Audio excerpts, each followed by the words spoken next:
Class 9-এর Bangla খাই খাই। তোমরা সবাই মন দিয়ে শোনো আর লেখো, আর সবাই কিন্তু সাবস্ক্রাইবটা দিয়ে দাও, চ্যানেলটা কিন্তু সবাই সাবস্ক্রাইবটা দিয়ে দাও। আর খাই খাই, ক্লাস 9-এর বাংলা খাই খাই। তাহলে আমি শুরু করছি। রুটি, লুচি ইত্যাদি খাবার যে প্রস্তুত করে তাকে কি বলে? তাকে বলে পাচক। টক ঝাল মিষ্টি খাবার কে তৈরি করে? ময়দা। তরল খাবার কোনগুলো? ডাল, টক, দুধ ইত্যাদি। ফলাহার কি? দই, চিড়ে, মুরগি মাখা সব হলো ফলাহার। জলযোগ বলতে কি বোঝো? সামান্য আহারকে, জলযোগ সহকারে সামান্য আহারকে বলা হয়। ফরাসিরা খায় এমন একটি খাবারের নাম লেখো। ব্যাং।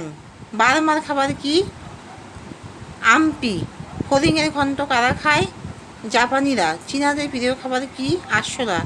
ভারতের প্রতিবেশী দুটি রাষ্ট্রের নাম বলো। পাকিস্তান ও বাংলাদেশ। কবিতায় ব্যবহৃত একটি প্রবাদের উল্লেখ করো। প্রবাদ: নুন খাই গুণ গাই। নুন খাই গুণ গাই এরকম আরও দুটি প্রতিবাদ লেখো। দিন দিন আনে দিন খায় এবং তেল জল মিশ খায়।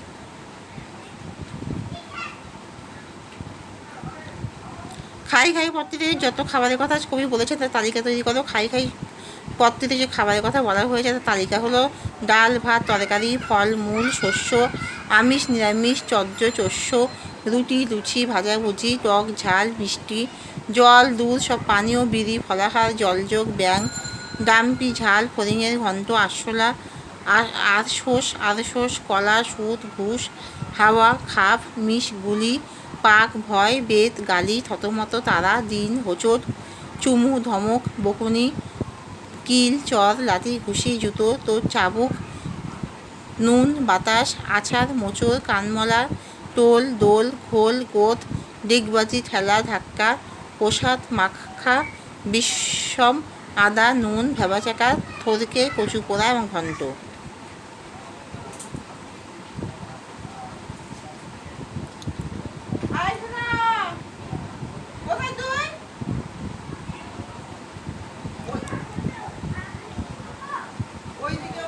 এখানে কতটি বাক্য রচনা হলো?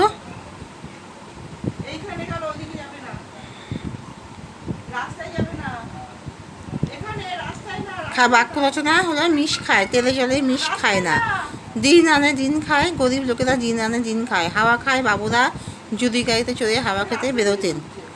নুন খাই, খাবার পাতে আমরা সবাই নুন খাই। বিষম খাওয়া, তাড়াতাড়ি খেও নাহলে বিষম খাবে। মাথা খাও মাথা খাও, এ কথা পাঁচ কান করো না। এখানেই শেষ করলাম।